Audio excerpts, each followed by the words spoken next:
지금 우리가 마가복음을 계속해서 제가 왔을 때는 묵상하고 있는데, 마가복음을 통해서 묵상하는 이유는 예수 그리스도가 어떤 분이시고 그분이 우리를 위하여 행하신 일이 무엇인가 하는 것을 우리가 잘 알고 그리스도를 더 긴밀히 의지하며 그분을 사랑함으로 섬기고 살기를 바라는 이유 때문입니다. 그리스도의 사역에서 빼놓을 수 없이 중요한 것이 교회이지 않습니까? 그래서 오늘 우리가 이렇게 교회로 모여 있기도 합니다. 그런데 여러분, 교회는 예수 그리스도의 십자가 아래에 모여 있지 않습니까? 여러분은 그것이 어떤 의미라고 생각하십니까? 오늘 말씀에서 예수님은 십자가 아래에 모여 있는 교회가 무엇이냐 하는 것을 우리에게 좀 더 자세하게 가르쳐 주십니다. 마태복음에 따르면 예수님께서는 십자가를 지러 가실 때 말씀하셨습니다. 내가 이 반석 위에 음부의 권세가 이기지 못하는 교회를 세울 것이다.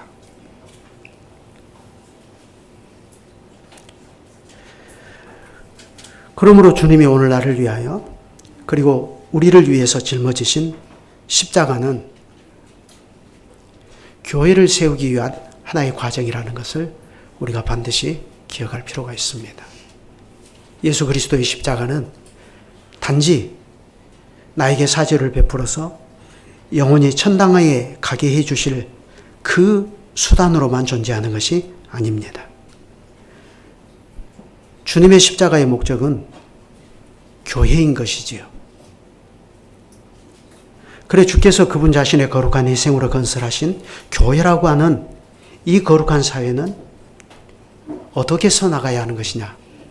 예수 그리스도로부터 십자가를 배워서 십자가의 리더십이 지배하는 사회가 돼야 한다 하는 것을 주님께서는 오늘 본문 말씀을 통해서 우리에게 분명하게 교훈하여 주십니다.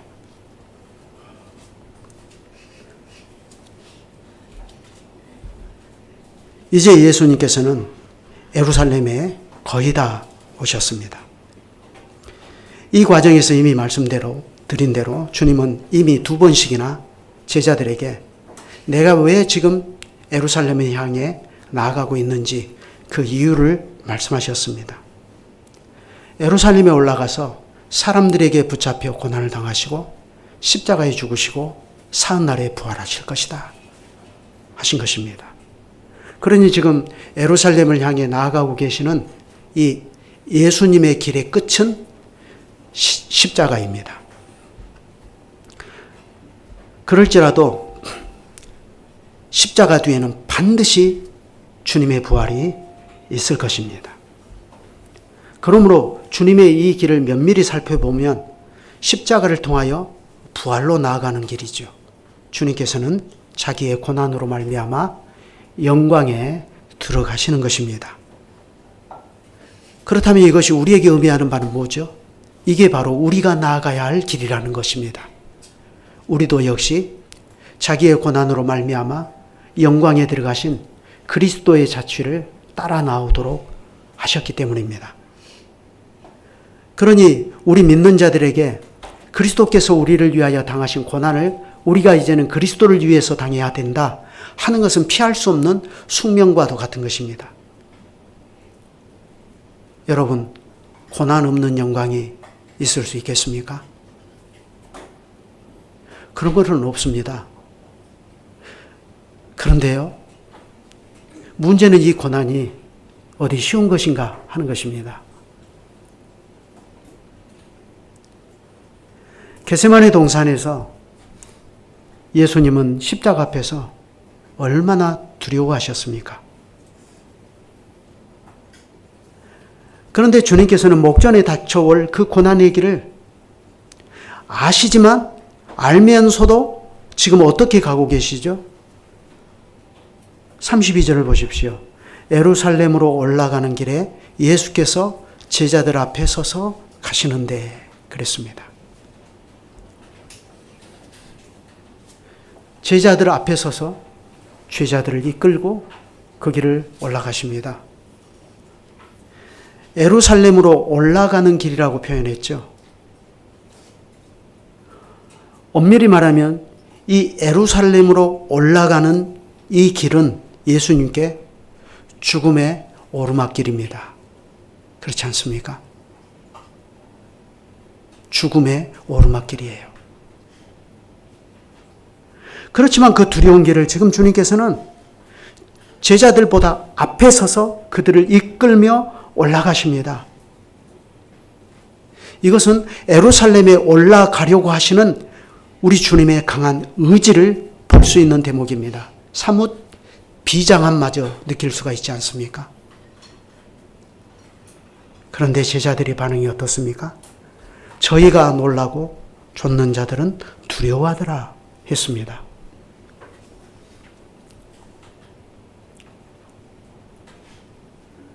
왜 그렇죠? 그들에게 이렇게 말씀하셨거든요.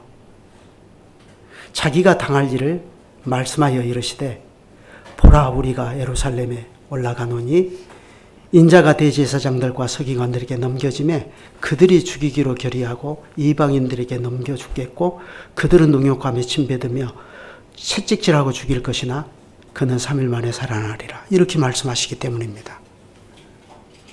그래서 제자들은 예수님이 이끌고 가시는 예루살렘 길을 굉장히 두려움 가운데 지금 쫓아가고 있는 것입니다. 제자들에게 주님의 이 말씀은 불길한 선언이죠.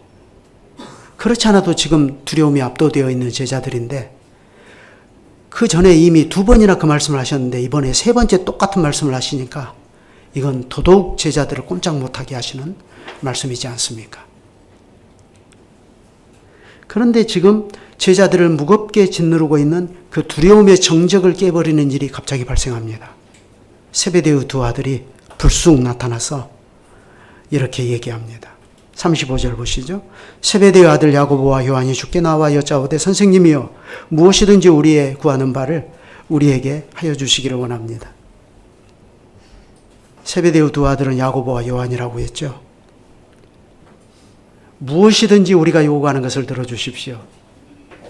참 이 말이 무슨 뜻이죠? 지금 세베대의 2 아들은 예수님께 백지수표를 던지면서 거기에 무조건 사인해라 이겁니다. 실로 뜬금없는 요구 아닙니까? 그러자 예수님께서 36절에 보면 이르시되 너희에게 무엇을 하여 주기를 원하느냐 하고 되물으셨습니다. 그러자 37절에 이렇게 얘기합니다. 여짜오되 주의 영광 중에서 우리를 하나는 주의 우편에 하나는 좌편에 앉게 하여 주십시오. 물론 이 상황에서 마태복음은 야고보와 요한의 어머니가 개입되어 있음을 밝힙니다.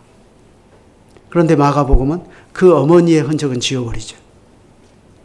세베대의 2 아들 야고보와 요한이 직접 예수님께 청을 넣은 것으로 얘기합니다. 그것은 무슨 뜻이죠? 마가는 세베대의 2 아들을 그들의 어머니의 치마폭에 숨기지 않는다는 거죠. 마가는 이 2 사람이 직접 예수님께 청을 넣은 것으로 얘기를 합니다. 그렇다면 그들은 왜 이러한 무례한 요구를 하죠? 변화산에서 예수님의 영광이 어떤 것인가를 보았거든요. 그래서 주의 영광 중에 라는 말을 사용합니다. 그런데 그들이 변화산에서 보았던 주님의 영광을 그들은 세속적인 것으로 현세적인 것으로 오해를 한 거죠. 그래 그들은 그러한 주님의 영광 중에서 주의 우편과 좌편으로 지목되는 으뜸의 자리를 자기 형제가 독차지할 욕심으로 이것을 요구하는 것입니다. 그러니까 지금 그들의 마음을 사리사욕이 지배하고 있다는 것을 볼 수가 있습니다.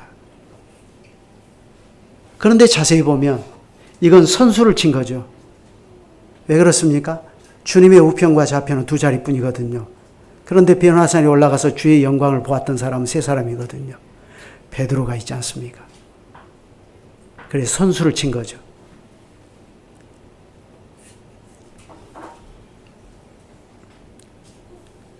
그러니 이것은 그들이 지금 얼마나 영적으로 둔감한 상태에 있는가를 잘 보여줍니다. 그래서 이 사건 뒤에 곧바로 무슨 얘기가 나오죠? 46절부터 맹인 바디메오가 고침받는 얘기가 나옵니다. 그 사건이 제자들의 영적 둔감함과 관련되어 있어요. 그것은 이제 다음에 제가 또 말씀드리겠습니다. 그러나 어쨌든 이처럼 지금 제자들이 굉장한 영적 둔감함 속에 갇혀 있는 것입니다. 그래 예수님께서 가라사대 이렇게 말씀하십니다. 너희 구하는 것을 너희가 알지 못하는도다. 너희가 지금 나에게 구하는 것이 뭔지를 알지도 못하면서 그렇게 말하냐? 이거죠. 예수님께서는 정곡을 찌르셨습니다. 그래서 말씀하셔요. 너희가 나의 마시는 잔을 마시며 나의 받는 세례를 받을 수 있겠느냐? 주님께서는 지금 자기 백성을 위해서 하나님께서 자기에게 주어 마시도록 요구하시는 진노의 잔을 마시러 가시지 않습니까? 예수님은 지금 하나님께서 보내신 죽음의 홍수를 통과하는 세례를 받으러 가십니다. 그런데 그걸 너희들이 받아 마실 수 있겠느냐? 내가 받는 세례를 너희가 받을 수 있겠느냐? 하시는 거예요.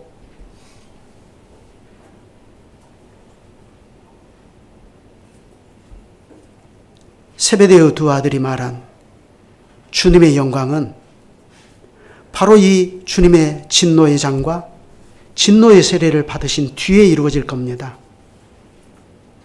그렇다면 세베대의 두 아들도 죽음의 고난으로 말미암아 자기 영광에 들어가신 그리스도의 뒤를 그때는 붙쫓아 나가게 될 거예요.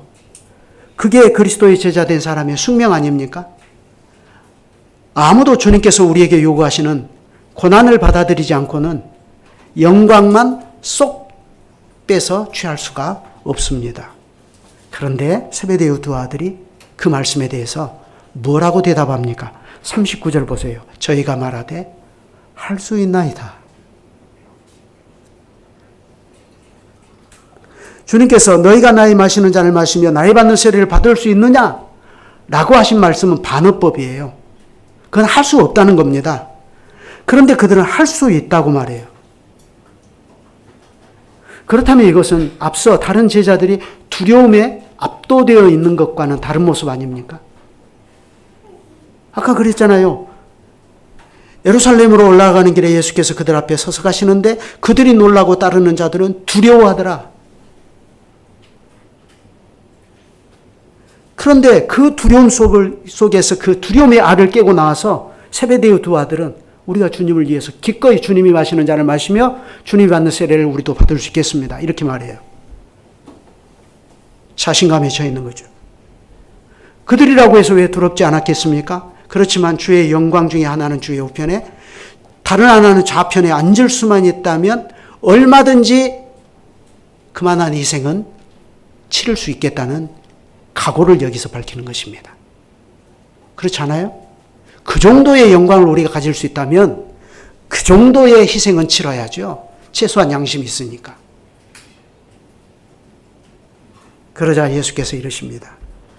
이르시되 너희가 나의 마시는 잔을 마시며 나의 받는 세례를 받으려니와.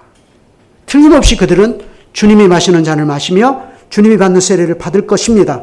과연 주님의 말씀처럼 세베대의 두 아들은 비록 지금은 아니지만 나중에는 틀림없이 그리스도의 잔을 마시며 그리스도께서 받는 세례를 받습니다.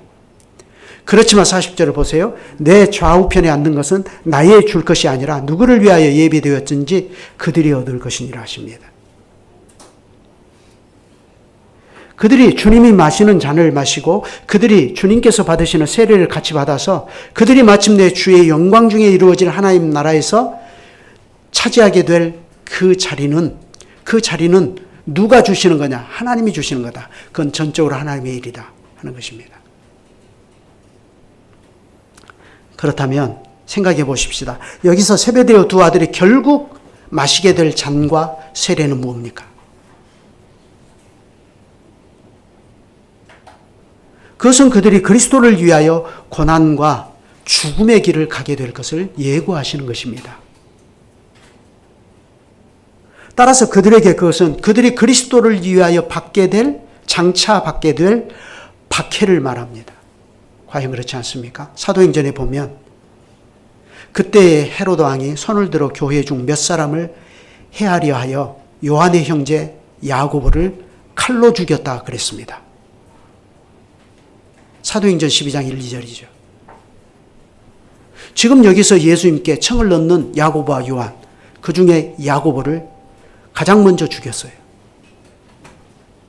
야고보가 과연 주님의 잔을 마시며 주님이 받으신 세례를 주를 위하여 받은 것 아닙니까? 결국 세베대의 두 아들이 자기들도 잘 알지 못하고 주님께 요구한 주님의 우편과 좌편이 우리는 여기서 무엇인가, 그 실체가 무엇인가 하는 것을 밝히 깨달을 수 있습니다. 그것은 결국 주님의 십자가의 좌편과 우편입니다. 우리는 다 주님의 영광에 들어가기 위해서 먼저 거쳐야 할 과정이 있는데, 그거는 주님의 십자가의 좌편과 우편에 앉는 것입니다.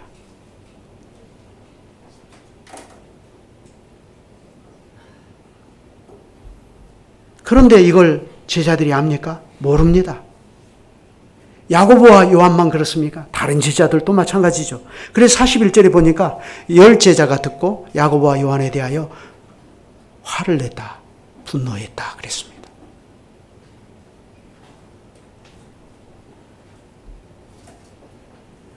그것은 무엇을 얘기하죠? 세베대의 두 아들과 똑같은 야망을 다른 제자들도 품고 있었다는 거예요.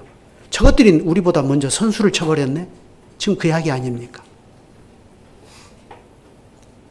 그러니 이러한 제자들의 모습은 뭘 보여주죠? 예수님이 이제까지 가버나움에서 출발하여서 예루살렘까지 오는 이 과정에서 서로 누가 크냐 하는 문제로 다투지 않았습니까? 그런데 여전히 그 다툼이 해결되지 않고 지속되고 있었다는 것을 보여주죠. 그래 주님께서는 주님의 십자가 앞에서 서로 누가 크냐 하는 이 문제로 여전히 다투고 있는 이 다툼의 본질이 무엇인가를 깨뜨려 보십니다. 그것은 이 세상의 집권자들이 보이는 태도와 다르지 않다는 거죠. 그래 예수님께서는 그것을 세상의 리더십과 하나님 나라의 리더십을 딱 대조해서 가르쳐 주십니다. 42절부터 보시죠. 예수께서 불러다가 이르시되 이방인의 집권자들이 그들을 임의로 주관하고 그 고관들이 그들에게 권세를 부리는 줄을 너희가 알거니와 너희 중에는 그렇지 않을지니 너희 중에 누구든지 크고자 하는 자는 너희를 섬기는 자가 되고 너희 중에 누구든지 으뜸이 되고자 하는 자는 모든 사람이 종이 되어야 하리라. 먼저 예수님께서는 세상의 리더십을요, 두 단어로 요약하셨습니다. 그게 뭐죠? 주관하다와 권세를 부리다입니다. 반면에 하나님 나라의 리더십은 뭐죠? 그것도 역시 두 단어인데 섬기는 자와 종입니다. 먼저 세상의 리더십은 다른 사람들 위해 자기를 높이는 것이고 쥐꼬리만한 권력으로 권세를 부리면서 자기 밑에 사람들을 임의로 주관하는 것이라고 하십니다. 실제로 당시 유대인들을 억압 통치하였던 로마의 권력자들이 그러지 않았습니까? 그리고 로마에 빌붙어서 유대인의 왕으로 유대인들을 다스렸던 헤롯의 일가가 그랬습니다. 그렇지만 실제로 이러한 역사의 추악한 리더십은 단지 과거의 일만이 아니에요. 비록 많은 부분에서 민주화라는 화장기로 얼굴을 가리고 있기는 하지만 다른 사람들을 임의로 주관하고 다른 사람들 위해서 권세를 부리는 세상의 이 더티한 리더십은 결코 어디로 가는 것이 아닙니다. 그런데 문제는 그리스도의 제자들입니다. 그리스도의 제자라는 사람들이 실제로 십자가를 깨닫지 못하니까 어떤 문제가 발생하죠? 하늘 아래 가장 거룩한 교회를 이루어 보겠다는 교회에서조차도 목사와 장로들이 교인들 위해 권세를 부리는 일들이 종종 발생합니다. 그것 때문에 그리스도를 믿고 그리스도께 속한 지극히 작은 형제들 하나하나가 얼마나 많이 실족해 버립니까?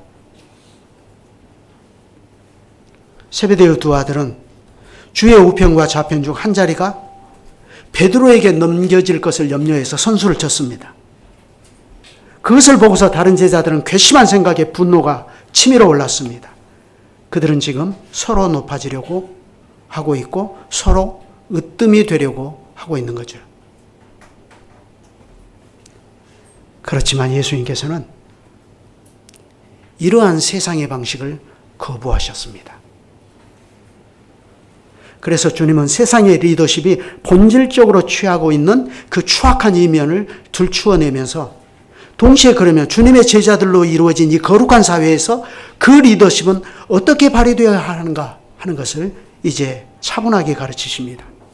다시 한번 보시죠. 이방인의 소위 집권자들이 저희를 임의로 주관하고 그 고관들이 그들에게 권세 부르는 줄을 너희가 알거니와 너희 중에는 그렇지 않으니 너희 중에 누구든지 크고자 하는 자는 너희를 섬기는 자가 되고 너희 중에 누구든지 으뜸이 되고자 하는 자는 모든 사람의 종이 되어야 하리라. 보시는 것처럼 예수님께서는 세상의 리더십을 주관하다와 권세 부리다로 요약한 반면에 이제 주의 영광 중에서 이루실 하나님 나라의 리더십은 섬기는 자와 종이라는 두 단어로 요약하십니다. 한마디로 말해서 제자들의 세계는 세상의 법칙에 지배되지 말아야 한다는 것이죠.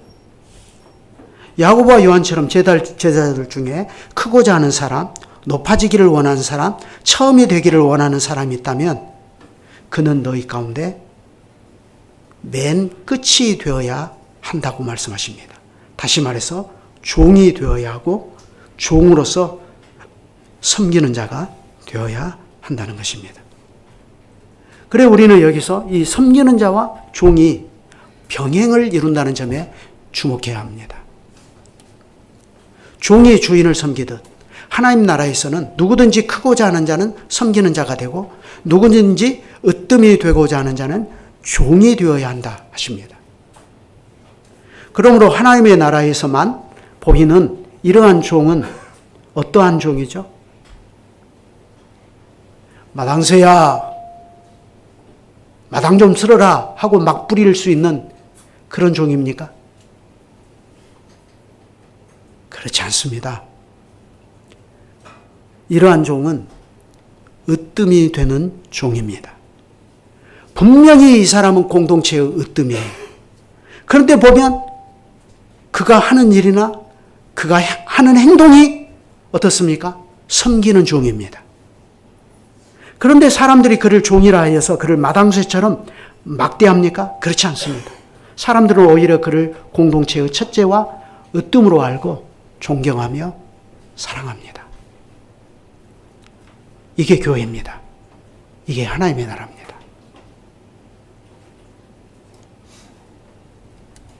그러니 이런 사회는 어떻습니까? 일찍이 우리가 이 타락한 인류 아래에서 한 번도 경험해 보지 못한 새로운 세상입니다. 새로운 나라예요.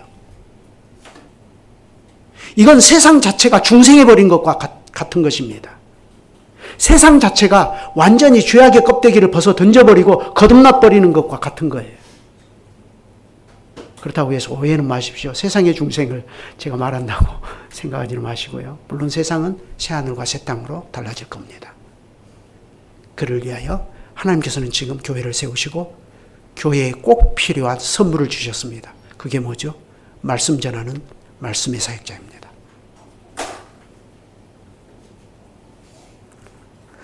그러니 우리는 이러한 주님의 말씀에 따라서 하나님의 나라인 교회는 어떻게 운영이 되는지를 잘 알 수 있습니다.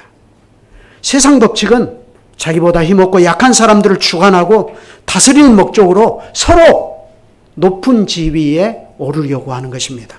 그러나 하나님의 나라에서는 분명히 가장 큰 사람이고 분명히 가장 으뜸인 사람인데 그러나 종의 자리로 스스로 내려가서 자신을 낮추고 다른 사람들을 섬깁니다. 세상의 리더십은 다른 사람들이 자신의 목적을 위해 존재하도록 해요. 그래서 그들을 임의로 주관하고 권세를 부립니다. 반면에 하나님 나라의 리더십은 예수 그리스도를 믿고 따르는 다른 사람들의 필요를 위해서 스스로 종의 자리로 내려앉아 그들을 섬깁니다. 주님께서 십자가로 이루실 하나님 나라는 이와 같이 그 자체가 세상과는 완전히 다릅니다. 세상의 법칙을 완전히 전도시켜버리는 것입니다. 왜 그렇습니까? 주님께서 그 이유를 이렇게 말씀하셨어요. 인자가 온 것은, 여기에 인자는 사람의 아들로 오신 예수님 자신을 가리키는 말이죠. 그래, 인자가 온 것은 섬김을 받으려 함이 아니라 도리어 섬기려 하고 자기 목숨을 많은 사람의 대속물로 주려 함이니라. 여러분, 예수 그리스도는 우리 가운데 오신 마당쇠가 아닙니다. 예수 그리스도는 우리 가운데 오신 하나님 나라의 왕이십니다. 다니엘이 예고했죠. 하나님께서는 이분에게 나라와 권세와 영광을 주신다 했습니다. 다니엘서 7장 13절 14절을 보면 너무나 잘 알 수 있잖아요. 그런데 놀랍게도 그런 분이 사람의 아들로 이 세상에 오신 것은 세상의 그 추악한 리더십을 그대로 답습하려고 하는 것이 아니라 세상의 법칙을 전도시켜서 오히려 섬기려 오셨다는 것입니다. 그런데 그 섬김의 극단이 뭐죠? 자기 목숨을 많은 사람의 대속물로 주시는 것입니다. 여기에 이 대속물이라고 하는 말, 이게 당시 노예시장에서 노예를 사서 해방시킬 목적으로 지불하는 돈을 뜻하는 말입니다. 그래서 이것을 속전이라고도 하죠. 그래서 출애굽기에서는 이 말이 죄를 범한 사람의 목숨값을 대신할 용도로 지불하는 돈이라 그렇게 얘기하죠. 생명의 속전이라 그렇게 말하죠. 그런데 바로 그 속전을 예수님께서는 지금 뭘로 지불하려고 하시죠? 자기 목숨으로.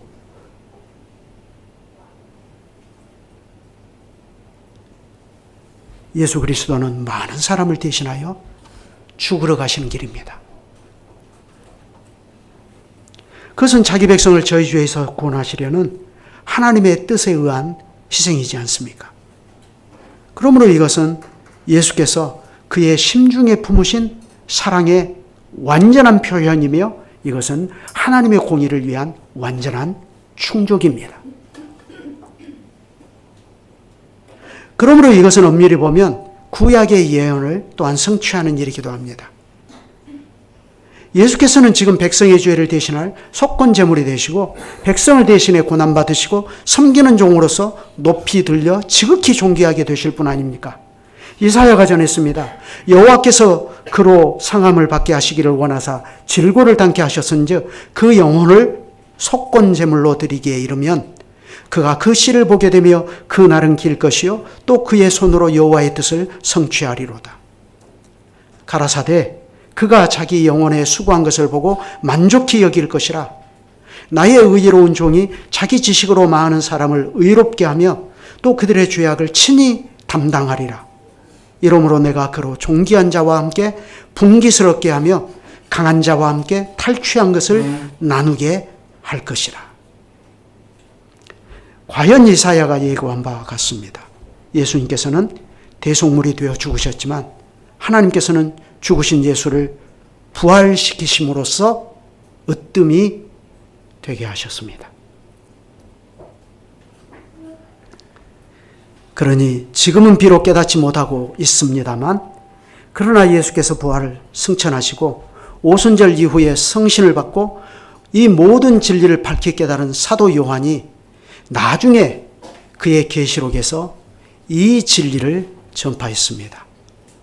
예수 그리스도는 죽임을 당하신 어린 양, 그분의 피로 모든 족속과 방언과 백성과 나라 가운데서 사람들을 사셨기 때문에 그분은 모든 존귀와 영광과 찬송을 받으시기에 합당하시도다. 여러분, 바로 이것이 섬기는 자와 종의 개념을 동전의 양면처럼 딱 붙여서 가르치신 하나님 나라의 리더십입니다. 재밌는 얘기를 하나 해드릴까요? 지난주에 이상준 조사님이 목사 임직을 하셨습니다. 그래서 그 전 수요일 날 제가 목사님 그 막내 아들이죠. 승민이를 보면서 얼굴이 막 해맑고 그러더라고요. 승민이 뭐가 그렇게 좋아하니까 아빠가 목사님 되시잖아요. 그러면 아빠가 목사님 되신 것이 왜 너한테는 그렇게 좋니? 비유를 말하자면 내가 왕의 아들이 되는 거잖아요. 그러더라고요. 말도 잘해요. 그래서 제가 그랬어요. 거기다 콧밥 하나 빠뜨려버렸습니다. 목사가 되는 것은 섬기는 종이 되는 건데 종의 아들인데 그러니까 그래요?